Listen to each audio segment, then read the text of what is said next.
네, 안녕하세요. 강프로입니다. 자, 이번 영상에서는 한미 반도체에 대해서 분석해 보도록 할 텐데, 한미 반도체가 어저께 12%대 급락 구간을 맞이했습니다. 물론 실적에 대한 부분 때문이라고 하지만 상대적으로 평가가 더 높게 받았다? 그런 부분이라고 저는 보여집니다. 실적은 지금 전체적으로 이 반도체 섹터의 실적이 좋을 수가 없는 구조를 가지고 있죠. 물론 AI 반도체 관련된 내용으로 인해서 주가가 많이 올라온 것은 맞습니다. 근데 그건 공백을 메꾸는 과정에서, 그쵸? 왜? 사이클 산업에서 다시 본래 수요가 돌아오기 때문에 공백기에, 그쵸? 경기 침체가 왔을 때 그 공백기를 메꾸는 과정에서 발생하는 새로운 수요가 발생하는 그런 모멘텀으로 상승을 했었던 거지, 실적에 대한 기대감으로 인한 최종적으로는 실적이 좋아지는 상황이 나오겠지만 이건 너무 당연한 이야기고요. 지금 실적을 무언가 기대한다? 그런 내용은 아닌 겁니다. 자, 그래서 오늘은 한미반도체의 실적, 그리고 관련주들의 움직임, 그리고 주가가 원래부터 어떻게 움직임을 가지고 가는지에 대해서 제가 디테일하게 이야기를 드리고요. 무엇보다 중요한 내용 있죠. 한미반도체를 얼마에 다시 매수를 해야 되고, 그리고 어떤 움직임을 보일 수 있는지에 대해서 제가 디테일하게 이야기를 드리도록 할 테니까 시청하시기 전에 구독과 좋아요, 그리고 이해가 안 되는 부분이 있다 그러면 댓글로 남겨주시면 제가 영상을 다시 만들어서 올려드리도록 하겠습니다. 자, 시작하겠습니다. 자, 우선 한미반도체가 오늘은 1%대 상승세를 보이고 있습니다. 반등이라고 보기에는 좀 그렇지만 상대적으로 이격도가 좀 더 컸습니다. 자, 올해 그 HBM 관련주로 분류돼서 강하게 올랐었던 종목들에 대한 추이를 보면요, ISC가 일단 있고요. 그리고 하나마이크론이 있습니다. 물론 이수페타시스나 그런 부분이 있지만 그건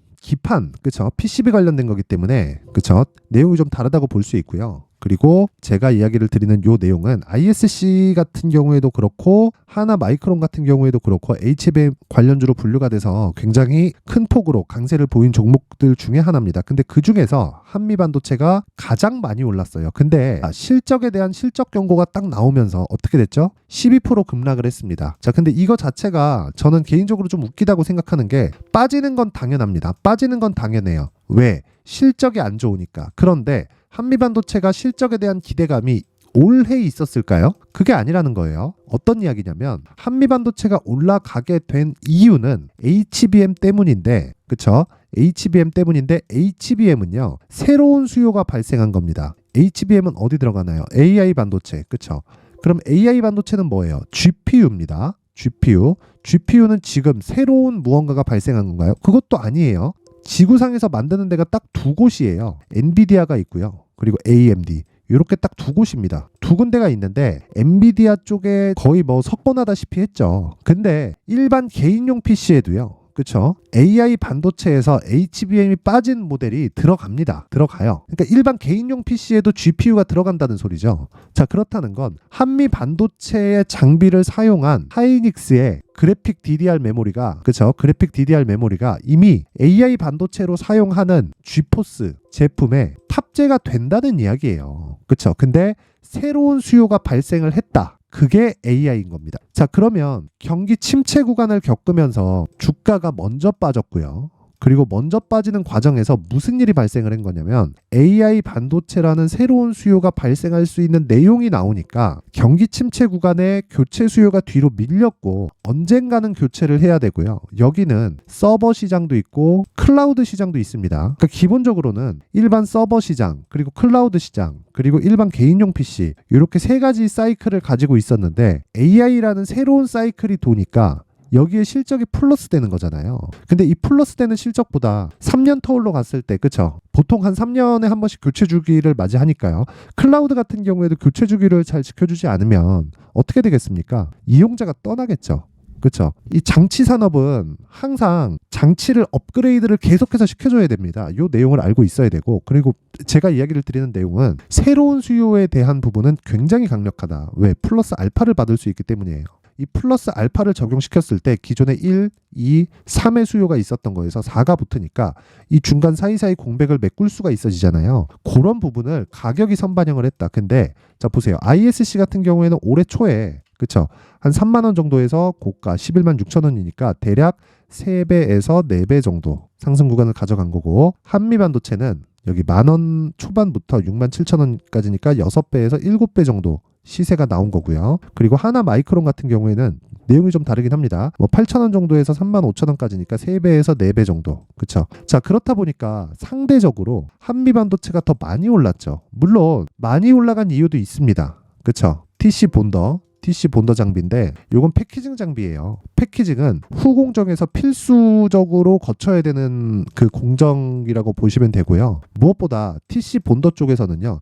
세계적으로 한미반도체가 기술력을 가지고 있습니다. 그래서 지금 실적으로 보면요. 당연히 고평가라고 해석할 수밖에 없어요. 자, 보세요.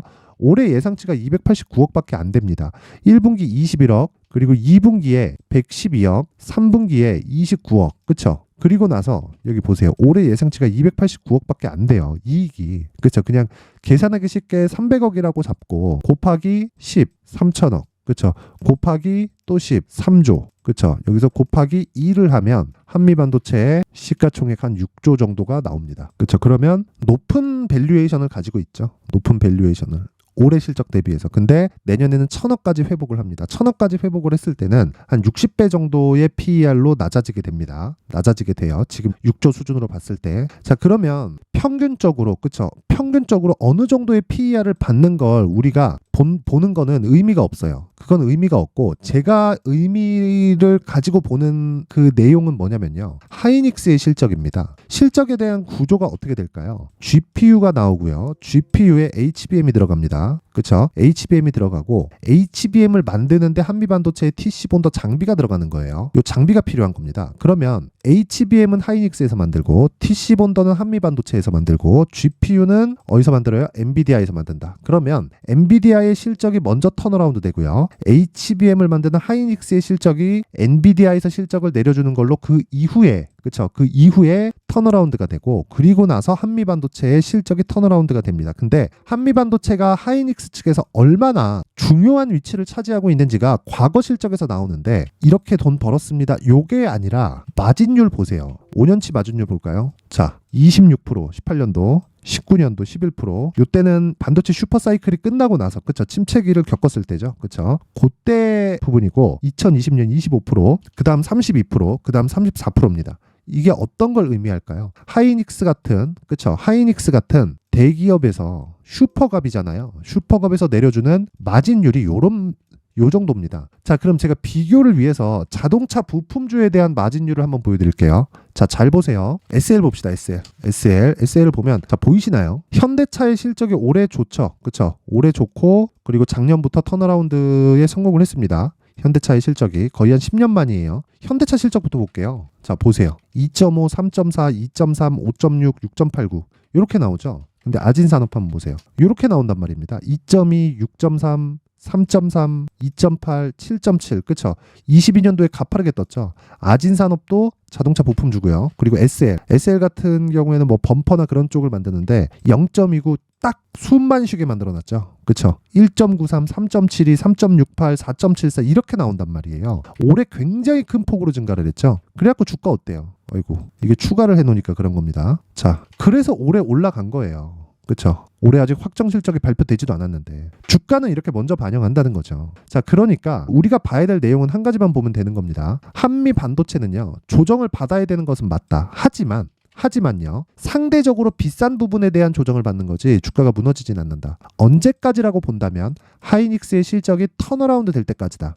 그럼 하이닉스가 더 오르기 때문에 한미 반도체는요, 한 번씩 시세를 만들어주는 구간이 있습니다. 그리고 추가적으로 하락하는 구간에서 우리는 매수를 잡았을 때 한 번씩 나오는 시세 구간에서 내가 차익을 실현시킬 수 있는 전략이 필요합니다. 그게 여기 한미반도체의 가격과 단기 보유 전략이고요. 다시 말씀드리지만 가격이 선반영을 하고요. 그쵸? 이렇게 보면 되는 거예요. 한미반도체가 실적이 좋아서 올라간 게 아니라 앞으로 실적이 좋아질 것 같아서 올라간 겁니다. 그러면 앞으로가 어디까지인지 누구도 정의할 수 없지만, 그쵸? 어느 정도까지를 이렇게 땡겨와서 주가에 반영할지는 시장이 결정하는 거기 때문에 우리가 결정하는 게 아니에요. 그쵸? 근데 다른 종목들, 관련된 다른 종목들이랑 비교해 봤을 때 상대적으로 비싼 가격이 있었기 때문에 실적이 안 좋다고 얘기가 딱 나오는 순간 뭔가 털어먹으려는 그런 움직임을 보인 거지, 여기서 뭔가 뭐 이제 자빠졌다, 더럽게 비싸다 이런 내용이 아니란 말이에요. 그쵸? 이런 부분 반드시 이해를 하시면 되고, 내가 만약에, 그쵸, 고가에서 뭐 6만 원 중반 후반대 못 팔았다 그러면 지금 여기서 굳이 매도할 필요는 없다.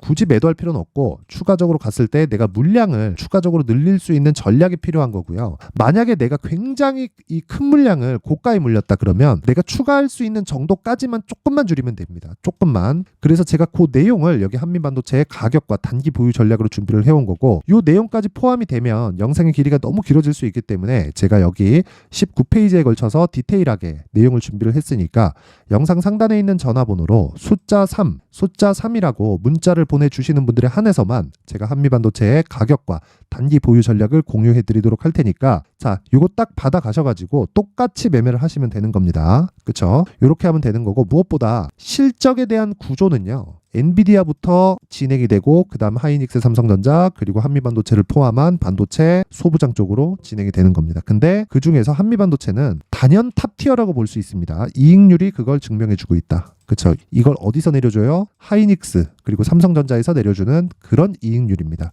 그럼 이게 끝이에요. 그쵸? 더 이상 뭘 더 보고 뭐 그래요. 그쵸? 물론 추가적으로 상승하기 위해선 실적이 좋아져야 되는 것은 맞지만 메모리는 원자재입니다. 그쵸? 우리 기름 안 쓰나요? 앞으로 뭐 탄소 배출에 대한 규제가 있다고 하지만 기름 안 써요?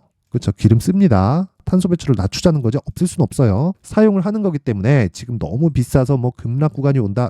그건 하이닉스의 실적이 좋아지고 난 다음에 옵니다. 아직까지는 아닙니다. 그렇죠? 그래서 요 내용 반드시 기억하시고 요 내용 가져가서 공부하시고 똑같이 적용을 시키면 되는 겁니다. 자, 그리고 자, 이런 과정에서 내가 매매를 하는데 어저께 막 12%씩 빠지고 막 그러니까 내가 멘탈이 안 잡힌다 하시는 분들이 있을 수 있는데, 자, 그래서 제가 여기 강프로의 무료 소통방을 진행을 하고 있고요. 실제 단기 매매를 진행을 하고 있고요. 오늘 같은 경우에도 DI 동일, 그렇죠? 11월 14일 DI 동일 8시 47분, S&T 다이나믹 8시 48분, 그리고 VT 48분, 그렇죠? 장 시작 전에 모두 단기 종목이 나가게 되고요. 이 종목에 대한 움직임을 체크를 하면요, 이렇게 됩니다. DI 동일 보면, 자, 오늘 4.6%대 상승 구간에 있습니다. 시가 대비해서 거의 한 4% 정도의 수익 구간에 있고, 제가 이야기하는 시초가 종목은 모두 단타로 진행을 합니다. 단타로. 자, 멘탈을 잡기 위해서는요, 어떻게 해야 된다? 수익을 내는 방법 말고는 없다. 그리고 단기 수익으로 계속해서 내가 쌓아가면서 한미반도체에 내가 추가적으로 매수할 수 있는 단가, 즉 가격대를 지켜가세요.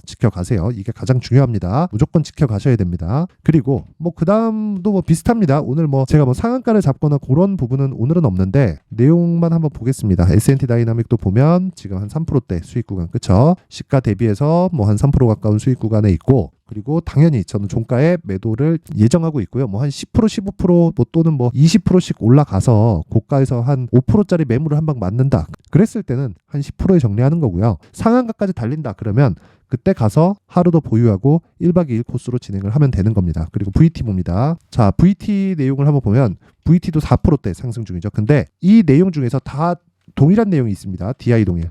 DI 동일도 신고가 종목이고요. 그리고 S&T 다이나믹도 신고가 종목입니다. 그리고 VT도 신고가 종목이죠. 전 뭐만 한다? 신고가만 매매를 한다. 그런 내용을 여기 보면은 계속해서 제가 종목을 공략을 합니다. 시가마다 공략을 하고 장중에도 공략을 합니다. 그렇죠?